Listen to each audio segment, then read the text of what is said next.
আসসালামু আলাইকুম। 18 বাংলা সংবাদে সবাইকে স্বাগত জানাচ্ছি আমি শারমিন সালাম। শুরুতে বিআরবি কেবলস সংবাদ শিরোনাম।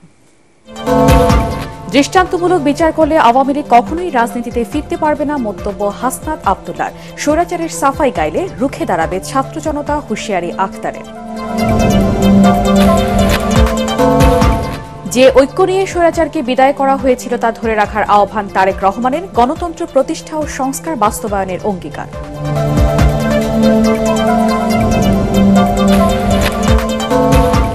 অন্তর্বর্তী সরকারকে সর্বোচ্চ নিরপেক্ষতা বজায় রাখার আহ্বান মির্জা ফখরুলের। রাজনৈতিক দল গঠনে রাষ্ট্রযন্ত্রকে ব্যবহারের অভিযোগ।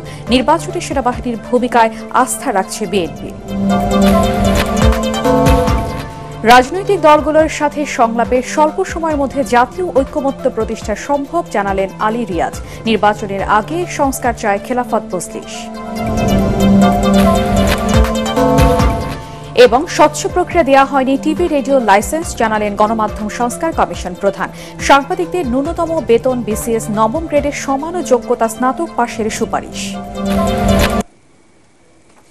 শুনছিলেন বিআরবি কেবলস সংবাদ শিরোনাম। সংবাদে এছাড়াও থাকছে ইসলামিক সংস্কৃতিকে ধারণ করে শিক্ষার্থীদের ধর্মীয় জ্ঞানে সমৃদ্ধ করে গড়ে তোলার আহ্বান 18 বাংলা ও 18 নিউজের চেয়ারম্যান ড মাহফুজুর রহমানের।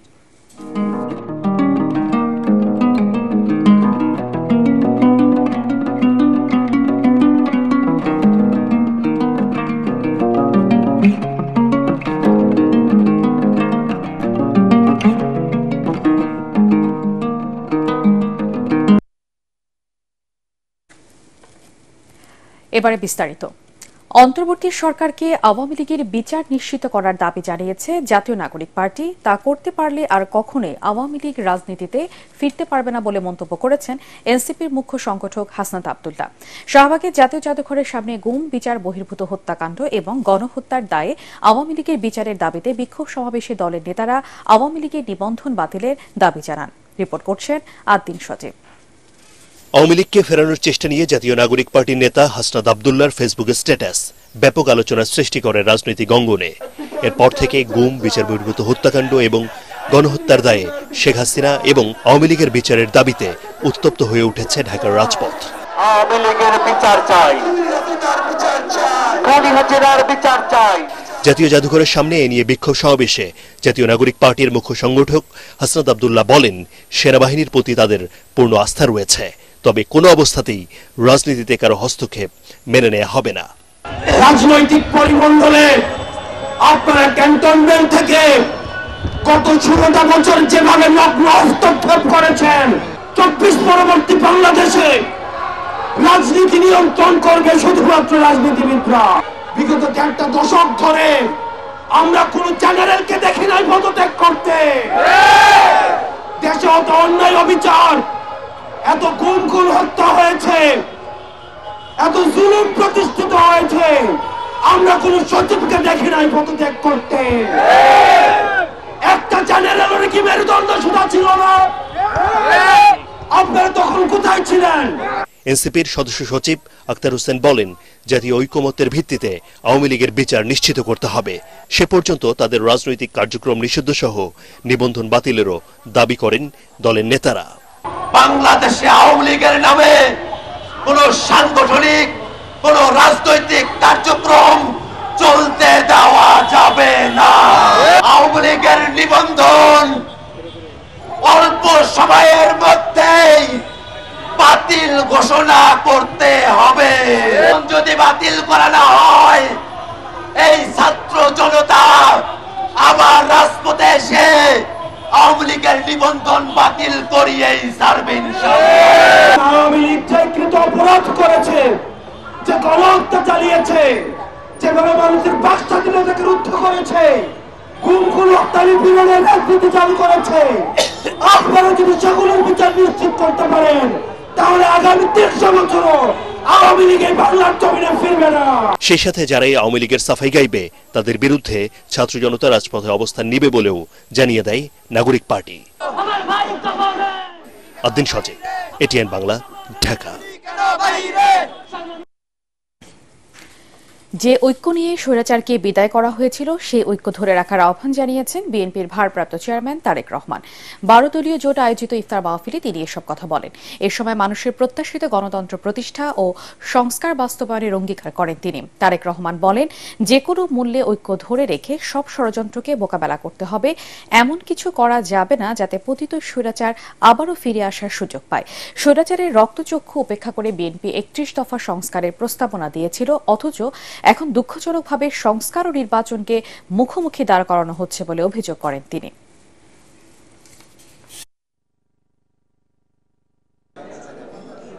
গণতন্ত্র বলতে একজন সাধারণ মানুষের কাছে এক কথায় নির্বাচন, সংস্কার এবং নির্বাচন, এটিকে মুখোমুখি করে দেওয়া হচ্ছে। যেই ঐক্যকে নিয়ে আমরা স্বৈরাচারকে বিদায় করেছিলাম, সেই ঐক্যকে আমরা ধরে রাখি। আজকের এই সফল অনুষ্ঠানের মতন আমাদের সর্বোচ্চ চেষ্টা থাকবে আগামী দিনে ঐক্যকে বজায় রেখে, ঐক্যকে ধরে রেখে এই দেশের মানুষের প্রত্যাশিত গণতন্ত্রকে আমরা প্রতিষ্ঠিত করব। এই দেশের মানুষের প্রত্যাশিত সংস্কার প্রক্রিয়াকে আমরা সকলে মিলে আলোচনার মাধ্যমে সকলে মিলে বাস্তবায়ন করব। ফ্যাসিবাদ বিরোধী জাতীয় ঐক্য নষ্ট হয় এমন কোনো পদক্ষেপ নেওয়া ঠিক হবে না মন্তব্য করে অন্তর্বর্তী সরকারকে নিরপেক্ষতা বজায় রাখার আহ্বান জানিয়েছেন বিএনপি মহাসচিব মির্জা ফখরুল ইসলাম আলমগীর। সংবাদ সম্মেলনে তিনি বলেন, রাজনৈতিক দলগুলোর ঐক্যমত্যের ভিত্তিতে সংস্কার সনদ তৈরি হতে পারে, নির্বাচিত সরকার তা বাস্তবায়ন করবে। তার অভিযোগ, জাতীয় ঐক্যমত্য কমিশনের সুপারিশে রাজনীতিবিদদের পাশ কাটিয়ে অনির্বাচিত ব্যক্তিদের রাষ্ট্রীয় দায়িত্ব দেওয়ার প্রচেষ্টা রয়েছে। মির্জা ফখরুল বলেন, জাতীয় নির্বাচনে সেনাবাহিনীর ভূমিকার উপর আস্থা রাখছে বিএনপি। বিস্তারিত জানাচ্ছেন মইনুল হাসান। স্থায়ী কমিটির সবশেষ বৈঠকে সিদ্ধান্ত জানাতে চেয়ারপারসনের গুলশান কার্যালয়ে সংবাদ সম্মেলনে বিএনপি মহাসচিব বলেন, আওয়ামী ফ্যাসিবাদ বিরোধী যে জাতীয় ঐক্য সৃষ্টি হয়েছে তা ভাঙতে নানা ষড়যন্ত্র হচ্ছে। অন্তর্বর্তী সরকারকে নিরপেক্ষতা ধরে রেখে দায়িত্ব পালনের আহ্বান জানান তিনি। কোন মহলকে রাজনৈতিক ফায়দা হাসিলের এজেন্ডা যেন সরকারের কর্মপরিকল্পনার অংশ না হয় সেদিকে সজাগ দৃষ্টি রাখতে হবে। অন্তর্বর্তী সরকারের কোনো উপদেষ্টা ক্ষমতায় থেকে রাজনৈতিক দল গঠন প্রক্রিয়ায় প্রত্যক্ষ পরোক্ষভাবে জড়িত থাকায় জনমনের সংশয় সৃষ্টি হয়েছে। এ প্রক্রিয়ায় প্রশাসন যন্ত্রকে ব্যবহার করার নানা প্রকার লক্ষণ ও প্রমাণ ক্রমেই প্রকাশ পাচ্ছে। মির্জা ফখরুল ইসলাম আলমগীর অভিযোগ করেন, সংস্কার ও নির্বাচন ইস্যুকে একটি মহল মুখোমুখি দাঁড় করানোর চেষ্টা করছে। সংস্কার ও নির্বাচন প্রক্রিয়া দুটোই একসাথে চলতে পারে। রাজনৈতিক দলগুলোর ঐক্যমতের ভিত্তিতে একটি চার্টার অফ রিফর্মস সংস্কার সনদ তৈরি হতেই পারে। নির্বাচিত সরকার পরবর্তীতে যা বাস্তবায়ন করবে। নির্বাচনের ব্যাপারে এর আগেও আপনার সেনাবাহিনী সহযোগিতা করেছে, এখনো করবে, সেটাই তো স্বাভাবিক। জাতীয় ঐক্যমত্য কমিশনের সংবিধান ও নির্বাচন ব্যবস্থা নিয়ে করা সুপারিশের সমালোচনা করে বিএনপি মহাসচিব বলেন, আইন ও নির্বাহী বিভাগকে ক্ষমতাহীন করা আর অনির্বাচিত ব্যক্তিদের দেশ পরিচালনার সুযোগ সৃষ্টির চেষ্টা রয়েছে সুপারিশে। জাতীয় ঐক্যমত্য কমিশনের স্প্রেডশিটের অবস্থা এবং কমিশনের সদস্যদের বিভিন্ন সময়ের বক্তব্য ও বিশেষ কয়েকটি রাজনৈতিক দলের বক্তব্য বিবৃতির মধ্যে মিল পাওয়া যায়, যাতে জনমনের প্রশ্নের জন্ম দিতে পারে যে সকল বিষয়গুলো যেন একটি পূর্ব নির্ধারিত কর্ম পরিকল্পনার অংশ। সিসি নামে একটা ফ্রেমের প্রস্তাব করা হয়েছে, সেটার গঠন প্রক্রিয়া এবং কার্য পরিধি যেগুলো বর্ণনা করা হয়েছে তাতে সমস্ত স্তরে স্তরে দেখা যায় অনির্বাচিত বিভিন্ন ব্যক্তিরা এই সমস্ত কর্মকাণ্ড পরিচালনা করবেন এবং সাংবিধানিকভাবে তাদেরকে ক্ষমতায়ন করার প্রস্তাব করা হয়েছে। তাতে করে দেখা যাবে নির্বাচিত প্রতিনিধিদের আর কোনো গুরুত্ব নেই। সংবাদ সম্মেলনে জানানো হয়, রোববার জাতীয় ঐক্যমত্য কমিশনে বিএনপি সংস্কার ইস্যুতে তাদের মতামত জমা দেবে। মইনুল হাসান, এটিএন বাংলা, ঢাকা। রাজনৈতিক দলগুলোর সাথে আলাপ আলোচনার মধ্য দিয়ে স্বল্প সময়ের মধ্যে জাতীয় ঐক্যমত্য তৈরি করা সম্ভব বলে জানিয়েছেন জাতীয় ঐক্যমত্য কমিশনের সহসভাপতি ড আলী রিয়াজ। খেলাফত মজলিসের সাথে সংলাপে তিনি কথা বলেন। এ সময় খেলাফত মজলিসের মহাসচিব আহমেদ আব্দুল কাদের বলেন, নির্বাচনের আগেই সংস্কার করতে হবে, বিচারের আগে আওয়ামী লীগের নির্বাচনে অংশ নেওয়ার সুযোগ নেই বলেও জানান তিনি। আরও জানাচ্ছেন ইয়াসির রানা।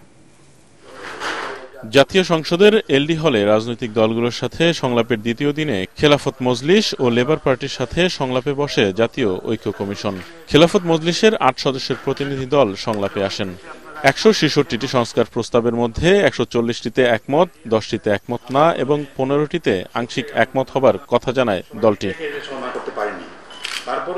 সকল রাজনৈতিক দলের মতামতের ভিত্তিতে ঐকমত্যে পৌঁছানো সম্ভব বলে আশা প্রকাশ করেন আলী রিয়াজ। তারা আন্তরিকভাবে যেই মতামতগুলো জানিয়েছেন সেই মতামতগুলোর ভিত্তিতেই আমরা আলোচনাটা শুরু করব এবং আমরা আশা করি যে আলোচনা শুধু আপনাদের সঙ্গে না, অন্যান্য রাজনৈতিক দলের সঙ্গে আলোচনা অব্যাহত থাকবে।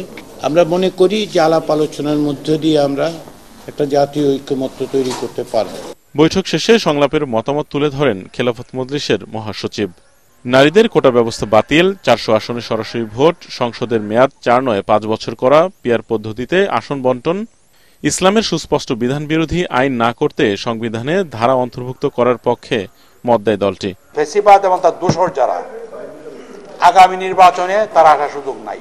যারা ক্ষমাই চায় না এখন পর্যন্ত, খুন করলো, মানুষ মারলো, ছাত্র মারলো, এদেরকে বিচার করা আগে প্রয়োজন। বিচার আগে এদেরকে নির্বাচন সুযোগ দেওয়া যাবে না। এরপর কমিশনের সাথে সংলাপে বসে লেবার পার্টির 12 সদস্যের প্রতিনিধি দল। দ্বিকক্ষ বিশিষ্ট সংসদ, প্রদেশে বিভক্ত না করা, স্থানীয় সরকার নির্বাচনে মেম্বারদের ভোটে চেয়ারম্যান নির্বাচিত না হওয়া, সরকারি কর্মচারীরা অবসরের 5 বছর আগে নির্বাচনে অংশ না নেওয়া সহ বেশ কিছু মতামত দেন তারা। একদিকে আমাদের ফ্যাসিবাদকে রুখে দাঁড়ানোর একটা আন্দোলন বা আমাদের কর্মযোগ্য, অন্যদিকে আগামীতে যেন কোনোভাবে ফ্যাসিবাদ মাথাচাড়া দিয়ে উঠতে না পারে, নতুন কোনো ফ্যাসিবাদ সৃষ্টি না হয়, এজন্য আমাদের আইন করা লাগতেছে, এজন্য আমাদের সংস্কার করার প্রশ্ন আসতেছে। এজন্য এই সবগুলোকে মাথায় রেখেই কিন্তু আমাদেরকে এই সংবিধান সংশোধন করতে হবে। এর আগে বৃহস্পতিবার এলডিপির সাথে সংলাপ অনুষ্ঠিত হয়। রোববার বিএনপি ও জাতীয় নাগরিক পার্টি তাদের মতামত দেবে কমিশনে। ইয়াসিন রানা, এটিএন বাংলা, ঢাকা। গণমাধ্যমগুলো জনস্বার্থ নয়, রাজনৈতিক এজেন্ডা বাস্তবায়নের ক্ষেত্র হয়েছিল বলে জানিয়েছেন গণমাধ্যম সংস্কার কমিশনের প্রধান কামাল আহমেদ। প্রধান উপদেষ্টার কাছে কমিশনের রিপোর্ট জমা দেওয়ার পর তিনি বলেন, রেডিও টিভির লাইসেন্স দেওয়ার প্রক্রিয়া ছিল অস্বচ্ছ। প্রতিবেদনে এক ব্যক্তি বা গোষ্ঠীর কাছে একটি গণমাধ্যম রাখার সুপারিশ করা হয়। এতে বলা হয়, সাংবাদিকদের ন্যূনতম বেতন বিসিএস নবম ক্যাডারের সমপরিমাণ এবং যোগ্যতা অন্তত স্নাতক হওয়া উচিত। বিস্তারিত জানাচ্ছেন একরামুল হক সাইন। রাষ্ট্রীয় অতিথি ভবন যমুনায় শনিবার দুপুরে কামাল আহমেদের নেতৃত্বাধীন গণমাধ্যম সংস্কার কমিশন প্রতিবেদন জমা দেয় প্রধান উপদেষ্টা ডক্টর মোহাম্মদ ইউনূসের কাছে। সারা দেশে 1400 মতামত পর্যালোচনা করে 21টি সুপারিশ তুলে ধরা হয় প্রতিবেদনে। পরে সংবাদ সম্মেলনে সুপারিশমালার বিস্তারিত জানান কমিশন প্রধান কামাল আহমেদ। গণমাধ্যমের মালিকানা নেয়ার প্রক্রিয়ায় অস্বচ্ছতার কথা তুলে ধরে এতে সাংবাদিক কর্মচারীদের অংশীদারিত্ব রাখার সুপারিশ করেন। যে বড়, বৃহৎ এবং মধ্যম আকারের যত গণমাধ্যম কোম্পানি আছে তাদের উচিত হবে পাবলিক লিস্টেড কোম্পানি করা, শেয়ার ফ্লোট করা এবং সাংবাদিক কর্মচারীদেরকে তাদের শেয়ারের অংশীজন বানানো, শেয়ার দেওয়া। এটা আমরা প্রস্তাব করেছি। আমরা ক্রস ওনারশিপ এটাও বন্ধ করার প্রস্তাব করেছি। ওয়ান হাউস ওয়ান মিডিয়া, এর চাইতে বেশি হতে পারবে না। প্রকাশ্য, উন্মুক্ত, স্বচ্ছ প্রতিযোগিতার মধ্য দিয়ে টেলিভিশন, রেডিওর লাইসেন্স দেওয়া হয় নাই। এগুলো সবই দেওয়া হয়েছে নেপথ্য, যোগসাজশে, রাজনৈতিক পরিচয় অথবা অন্য কোনো কারণে। প্রতিবেদনে সাংবাদিকতা সুরক্ষায় আইন করার প্রস্তাব করা ছাড়াও সাংবাদিক, প্রকাশক ও সম্পাদকদের জন্য ন্যূনতম যোগ্যতা নির্ধারণ করে দেওয়া হয়। বিসিএস ক্যাডার সার্ভিসের নবম গ্রেডের যে বেতন স্কেল, সেই বেতন স্কেলের সাথে সঙ্গতি রেখে সাংবাদিকদের এন্ট্রি লেভেলের বেতনটা হতে হবে। সারা দেশেই এটা হতে হবে। এবং ঢাকায় যেহেতু ব্যয়, জীবনযাত্রার ব্যয় বেশি, সুতরাং ঢাকায় ঢাকা ভাতা একটা যোগ করতে হবে। সরকারি গণমাধ্যম বিটিভি ও বেতার ও বাসসকে স্বায়ত্তশাসন দিয়ে জাতীয় সম্প্রচার সংস্থার মাধ্যমে পরিচালনার সুপারিশ করা হয় সংস্কার প্রস্তাবে। এখন এটা উপযুক্ত সময় বেতার টিভির স্বায়ত্তশাসন ইমপ্লিমেন্ট করা, বাস্তবায়ন করা। আমরা তাই বলেছি যে দুটিকে একীভূত করে একটি জাতীয় সম্প্রচার প্রতিষ্ঠান গড়ে তোলা হোক। এখানে পেশাদার সাংবাদিকদের কাজ করার সুযোগ তৈরি হবে যদি বাসস জাতীয় সম্প্রচার সংস্থার অংশ হিসাবে তার বার্তা বিভাগ হয়ে দাঁড়ায়। প্রচলিত পদ্ধতিতে পত্রিকার সার্কুলেশন সংখ্যা ও টিআরপি নির্ধারণে জালিয়াতির কথা তুলে ধরে সঠিক যাচাই পদ্ধতির সুপারিশ করে কমিশন। আমরা বলেছি এগুলো যাচাইযোগ্য হতে হবে এবং এই যাচাই শুধু সরকার করবে তা না, এই যাচাই শুধু শিল্পের লোকেরাই করবে তা না, এই যাচাইয়ের তৃতীয় পক্ষকে ইনভলভ করতে হবে এবং সেই তৃতীয় পক্ষ হচ্ছে নাগরিক সমাজের প্রতিনিধি। গত বছরের 18 নভেম্বর সাংবাদিক কামাল আহমেদকে প্রধান করে গণমাধ্যম সংস্কার কমিশন গঠন করে অন্তর্বর্তী সরকার। ইকরামুল হক সায়েম, এটিএন বাংলা, ঢাকা। জাতীয় নির্বাচনে প্রার্থী হওয়ার ন্যূনতম বয়স 23 বছর করার প্রস্তাব দিতে যাচ্ছে জাতীয় নাগরিক পার্টি এনসিপি। একই সাথে ভোটারের বয়স 16 বছর করার পক্ষে মতামত দেবে দলটি। রাজধানী বাংলা মোটরে জাতীয় নাগরিক পার্টির অস্থায়ী কেন্দ্রীয় কার্যালয়ে এক সংবাদ সম্মেলনে এই কথা জানান দলটির যুগ্ম আহ্বায়ক ও সংস্কার প্রস্তাবনা কমিটির সমন্বয়ক সরোয়ার তুষার। আগামীকাল জাতীয় ঐক্যমত্য কমিশনে নিজেদের সংস্কার প্রস্তাব জমা দেবে এনসিপি।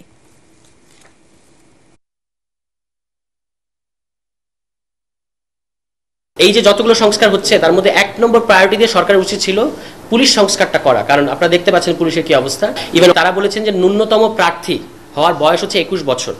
আমরা মনে করেছি যে ইট ইজ টু আর্লি, এটা 23 বছর হতে পারে এবং সেক্ষেত্রে ভোটার বয়স, ভোট দেওয়ার বয়স, সেটা আমরা মনে করেছি যে 16 বছর বয়স থেকে হতে পারে। এটার কারণ হচ্ছে এবারের আন্দোলনে, এটা আমরা আগামীকাল খুব জোর দিয়ে বলবো যে এবারের গণ অভ্যুত্থানে মূলত আপনারা বা সারা বিশ্বে এটাকে জেনজির অভ্যুত্থান হিসেবে বলা হচ্ছে। তো এই যে তারা এত বড় একটা স্টেক তাদের এবার গণ অভ্যুত্থানের মধ্যে তৈরি হয়েছে, এর পরবর্তী যে বাংলাদেশ এবং আসন্ন যে নির্বাচন, এই নির্বাচনে তারা মতামত দিতে পারবে না শুধুমাত্র এই তাদের বয়স 18 নিচে হওয়ার কারণে। এটা আমরা যৌক্তিক মনে করছি না। এবার নতুন টাকার নোট বিনিময় বিপাকে ক্রেতারা।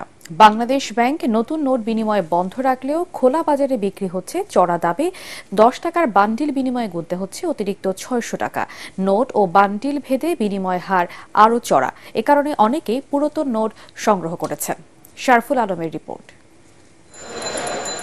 ঈদে চাই নতুন টাকা, উৎসবের রীতি, বকশিশ দিতে হবে চকচকে নতুন টাকার নোট। এই ঈদে ব্যাংক থেকে নতুন নোট নেয়ার সেই সুযোগ নেই।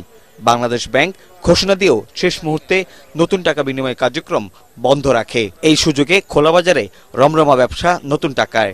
ব্যাংকে টাকা না পাওয়া গেলেও গুলিস্তান ও বাংলাদেশ ব্যাংকের সামনে নতুন টাকা বিনিময় হচ্ছে। ওনারা 10 টাকার বান্ডেল জিজ্ঞেস করলাম 1600 টাকা চায়, 1000-এ 1600 টাকা, 600 টাকা বেশি। তা আমি এক দোকানদারে বলছি ভাই পুরাটাই রাইখা দেন আপনি, আমি টাকা নিব না। 20 টাকাটা চাচ্ছিল আপনার 250 টাকা করে, 2800 টাকা করে, তো মানুষ নেবে কিভাবে? খোলা বাজারে 10 টাকার একটি বান্ডিলের দাম 1000 টাকা হলেও বিক্রি হচ্ছে 1600 টাকায়। 20 টাকার বান্ডিলে গুনতে হবে অতিরিক্ত আরো 800 টাকা। প্রিয়জনের শখ পূরণে অনেকে চড়া দামে এসব টাকা বিনিময় করছেন। টোটালি প্রত্যেকটা ব্যাংক থেকে না করছে যে এবার আমরা নতুন নোট ছাড়বো না, তো যেহেতু ছাড়বেন না তাহলে এইখানে কিভাবে আসে? ব্যাংক থেকে আনছি আমরা, আগে নিয়ে রাখছিলাম, এখন তো দিচ্ছে না। নতুন টাকার পয়সার অভাব না হলেও বেশি দাম চাওয়ায় কেউ কেউ ছুটছেন পুরানো নোট সংগ্রহে। সেখানেও হয়রানির অভিযোগ ক্রেতা বিক্রেতাদের। এবছর তো অনেক রেট, এই জন্য পুরান টাকা নিতেছে। নতুন টাকা হচ্ছে গরিব যারা আছে বা হচ্ছে আমাদের রিলেটিভ যারা আছে ছোট, তাদেরকে দেওয়ার জন্য। বিকল্প ব্যবস্থা না রেখে বাংলাদেশ ব্যাংকের নতুন নোট বিনিময় বন্ধ রাখায় সমালোচনা করেন নতুন টাকার নোট সংগ্রহকারীরা। শারফুল আলম, এটিএন বাংলা, ঢাকা। ইনসাফের বাংলাদেশ প্রতিষ্ঠায় সরকার নিরলসভাবে কাজ করে যাচ্ছে বলে জানিয়েছেন ধর্ম উপদেষ্টা আফম খালিদ হোসেন। রাজধানীর একটি হোটেলে এটিএন নিউজ আয়োজিত ফ্রেশ ইসলামিক অলিম্পিয়াডের গ্র্যান্ড ফিনালে অনুষ্ঠানে একথা বলেন তিনি। এ সময় এটিএন বাংলা ও এটিএন নিউজের চেয়ারম্যান ড মাহফুজুর রহমান বলেন, ইসলামিক সংস্কৃতিকে ধারণ করে মুসলিম শিক্ষার্থীদের ধর্মীয় জ্ঞানে সমৃদ্ধ করে তুলতে হবে। মিজান শাহজাহানের রিপোর্ট।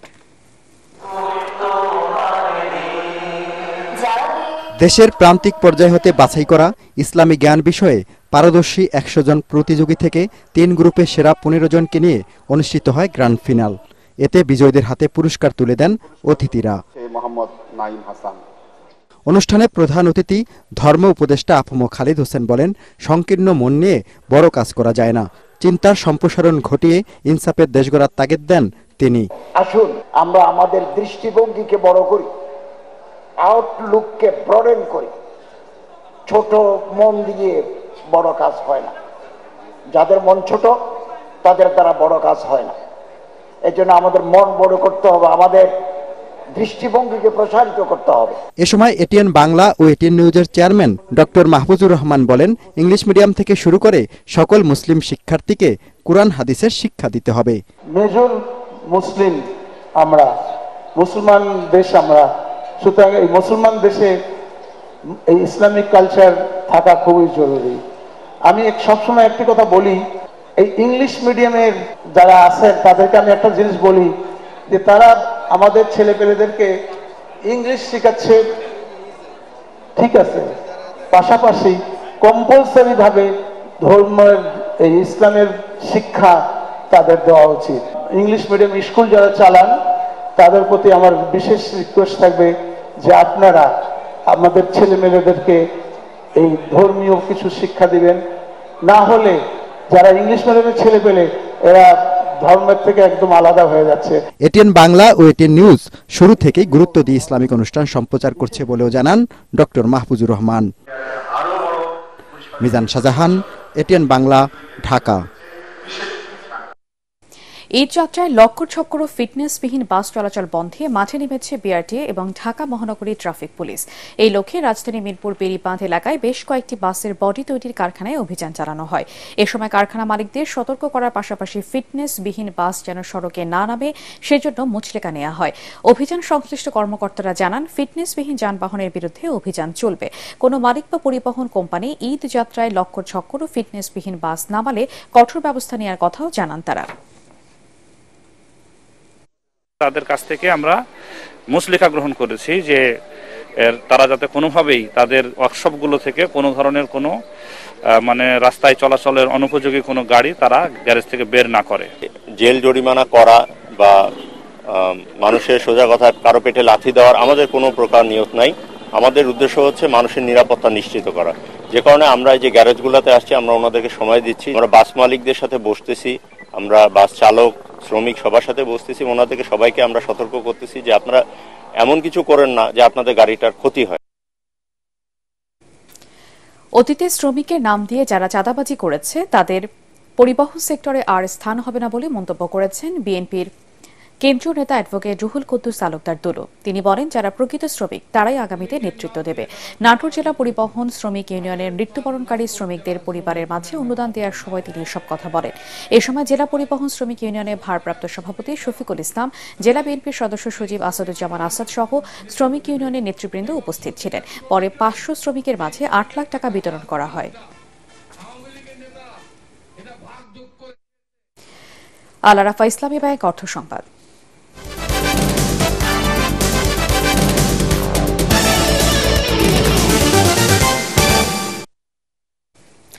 কার্ভ ফ্যাটেনিং পদ্ধতিতে কম জায়গায় সম্পূরক খাদ্য প্রয়োগের মাধ্যমে স্বল্প সময়ে অধিক মাছ উৎপাদনে আগ্রহী হয়ে উঠছে যশোরের মৎস্য চাষিরা। আর চাষি পর্যায়ে এই কাজে উৎসাহিত করছে পিকেএসএফ এর আর্থিক ও কারিগরি সহযোগিতায় আদ্দিন ওয়েলফেয়ার সেন্টারের মৎস্য ইউনিট। ফলে যাদের বিনিময় ক্ষমতা কম কিন্তু বড় আকারের জলাশয় আছে, এরকম চাষিরাই সহজে এই পদ্ধতি অবলম্বন করে লাভজনকভাবে মাছ চাষ করতে পারছেন। যশোর থেকে তামান্না ফারজানার পাঠানো তথ্য ছবি নিয়ে রিপোর্ট, আরো জানাচ্ছেন আশিকুর রহমান। দেশে সাধারণত শতকে 5-6 ইঞ্চি আকারের 50 থেকে 60টি কার্প জাতীয় মাছের পোনা মজুত করে চাষের প্রচলন আছে। কিন্তু বর্তমানে এর চেয়ে ভালো পদ্ধতিতে 300 থেকে 500 গ্রামের পোনা কম ঘনত্বে ছেড়ে অধিক বড় আকারের মাছ উৎপাদন করা হচ্ছে। এ পদ্ধতিতে পুকুরের মাছ এক বছরেই বড় হচ্ছে 3 থেকে 4 কেজি পর্যন্ত। মাছের ঘনত্ব কম থাকায় পানিতে যথেষ্ট পরিমাণ দ্রবীভূত অক্সিজেন থাকে। এ পদ্ধতিতে মাছ চাষ করার কারণে খাবার খরচ অনেক কম লাগে। যশোর অঞ্চলের বেশ কিছু এলাকায় কার্ভ ফ্যাটেনিং পদ্ধতিতে মাছ চাষ ব্যাপক জনপ্রিয়তা পেয়েছে। এতে বিঘা প্রতি প্রায় 3,50,000 টাকা থেকে 4 লাখ টাকা পর্যন্ত মাছ বিক্রি করা সম্ভব হয়। 8 দিন প্রশিক্ষণ ও পরামর্শ সহ বিনামূল্যে তাদের সদস্যদের মাছের পোনা, জাল সহ বিভিন্ন সামগ্রী সরবরাহ করছে। আগে আমি ছোট মাছ চাষ করতাম, এই 8 দিন থেকে প্রশিক্ষণ নেওয়ার পরে আমি এখন মোটা মাছের চাষ করি। 8 দিন থেকে নিয়মিত আমার এই চাষের জন্য পরামর্শ দেয়। আদানিবির পদ্ধতিতে কার্ভ ফ্যাটেনিং পদ্ধতির প্রদর্শনীটা এই বছর বাস্তবায়ন করেছি। 3 থেকে 400 গ্রামের পোনাগুলো আমরা খামারিদের সম্পূর্ণ বিনামূল্যে দিয়েছি। পাশাপাশি আমরা তাদের একটি ঝাঁকি জাল এবং পুকুরের পাড়ে সবজি উৎপাদনের জন্য পেঁপের চারা, কুমড়ো, লাউয়ের বীজ এবং পাশাপাশি কিছু চুন এবং সার সম্পূর্ণ বিনামূল্যে প্রদান করেছে। কার্প ফ্যাটারিং পদ্ধতি দেশের সর্বত্র ছড়িয়ে দিতে পারলে দেশের মাছের উৎপাদন বাড়বে এবং খুব সহজেই মানুষের প্রোটিনের চাহিদা মিটবে বলে মনে করেন সংশ্লিষ্টরা। Bureau report, ATN Bangla. এবারে আন্তর্জাতিক সংবাদ।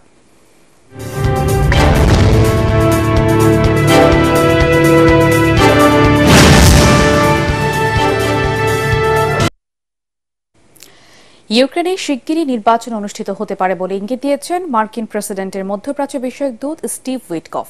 এ ব্যাপারে কিয়েভ রাজি দাবি করে মার্কিন এই কর্মকর্তা বলেন, এই মাসের শুরুতে ট্রাম্পের প্রতিনিধিরা ইউক্রেনের বিরোধী দলগুলোর সাথে যোগাযোগ করেছে, তবে সকল পক্ষ যুদ্ধের কোনো সমাধান না হওয়া পর্যন্ত নির্বাচন চায় না বলে জানিয়েছে। চলমান এই সংঘাত নিয়ে জেলেনস্কির নির্দিষ্ট কোনো পরিকল্পনা নেই উল্লেখ করে আমেরিকা লক্ষ্যহীন এই যুদ্ধের অংশ হবে না বলেও জানান স্টিভ। 2024 সালের মে মাসে প্রেসিডেন্ট হিসেবে 5 বছরের মেয়াদ শেষ করেন ভলোদিমির জেলেনস্কি। এরপর সামরিক আইনের কথা উল্লেখ করে নতুন নির্বাচন দিতে অস্বীকৃতি জানান তিনি। ডিরেক্টর্স গিল্ড বাংলাদেশে নবনির্বাচিত কার্যনির্বাহী পরিষদের অভিষেক অনুষ্ঠান ও ইফতার মাহফিল অনুষ্ঠিত হয়েছে। নবনির্বাচিত সভাপতি শহীদুজ্জামান সেলিমের সভাপতিত্বে স্বাগত বক্তব্য রাখেন সাধারণ সম্পাদক ফরিদুল হাসান। অনুষ্ঠানের শুরুতে প্রয়াত পরিচালকদের প্রতি শ্রদ্ধাঞ্জলি জানানো হয়।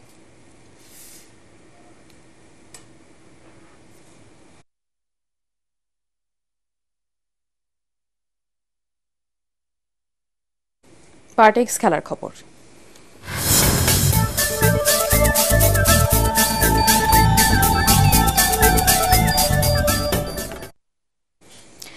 রাতেই পর্দা উঠবে ইন্ডিয়ান প্রিমিয়ার লিগ আইপিএল এর 18তম আসরের। কলকাতার ইডেন গার্ডেন্সে উদ্বোধনী ম্যাচে বর্তমান চ্যাম্পিয়ন কলকাতা নাইট রাইডার্সের প্রতিপক্ষ রয়্যাল চ্যালেঞ্জার্স বেঙ্গালুরু। 2008 সালে আইপিএল এর প্রথম আসরের উদ্বোধনী ম্যাচে এই দু দলই মুখোমুখি হয়েছিল। 10 দল নিয়ে 65 দিন ব্যাপী এই আসরের মেগা ফাইনাল সহ 74টি ম্যাচ হবে। 13টি ভেন্যুতে হবে আইপিএল এর ম্যাচগুলো। তবে ম্যাচের আগে হবে উদ্বোধনী অনুষ্ঠান। সেখানে দেখা যাবে এক ঝাঁক বলিউড অভিনেতা অভিনেত্রী এবং সঙ্গীত শিল্পীদের চোখ ধাঁধানো পারফরমেন্স। সন্ধ্যা 6:30টায় শুরু হয়ে 1 ঘণ্টা চলবে উদ্বোধনী অনুষ্ঠান। এদিকে কলকাতা বেঙ্গালুরু উদ্বোধনী ম্যাচ শুরু হবে বাংলাদেশ সময় রাত 8টায়। ঢাকা প্রিমিয়ার ক্রিকেট লিগের উত্তেজনাপূর্ণ খেলায় অগ্রণী ব্যাংক ক্রিকেট ক্লাবকে 1 উইকেটে হারিয়েছে পার্টেক্স স্পোর্টিং ক্লাব। মিরপুর শেরেবাংলা স্টেডিয়ামে 219 রানের টার্গেটে নেমে 56 রানে 3 উইকেট হারিয়ে বিপর্যয়ে পড়ে পার্টেক্স। পঞ্চম উইকেটে রাবিক ও আহরার আমিন 104 বলে 70 রানের জুটি করে দলকে জয়ের পথে রাখেন। শেষ ওভারে তাদের জয়ের জন্য প্রয়োজন ছিল 10 রান। তাবিউর রহমানের করা ওভারে রাকিব রনি 2 বাউন্ডারিতে 10 রান তুলে দলের জয় নিশ্চিত করেন। অগ্রণী দেয়া 219 রানের টার্গেট 9 উইকেট হারিয়ে ছুঁয়ে ফেলে পার্টেক্স। রাকিব দলের পক্ষে সর্বোচ্চ 80 রানে অপরাজিত থাকেন। এর আগে প্রথমে ব্যাটিং করে 218 রানে অল আউট হয় অগ্রণী ব্যাংক। মার্শাল আয়ুব করেন সর্বোচ্চ 64 রান। শেষ করার আগে বিআরবি কেবল সংবাদ শিরোনাম আরেকবার। দৃষ্টান্তমূলক বিচার করলে আওয়ামী লীগ কখনোই রাজনীতিতে ফিরতে পারবে না, মন্তব্য হাসনাত আব্দুল্লাহর। স্বৈরাচারের সাফাই গাইলে রুখে দাঁড়াবে ছাত্র জনতা, হুঁশিয়ারি আক্তারের। যে ঐক্য নিয়ে স্বৈরাচারকে বিদায় করা হয়েছিল তা ধরে রাখার আহ্বান তারেক রহমানের। গণতন্ত্র প্রতিষ্ঠা ও সংস্কার বাস্তবায়নের অঙ্গীকার।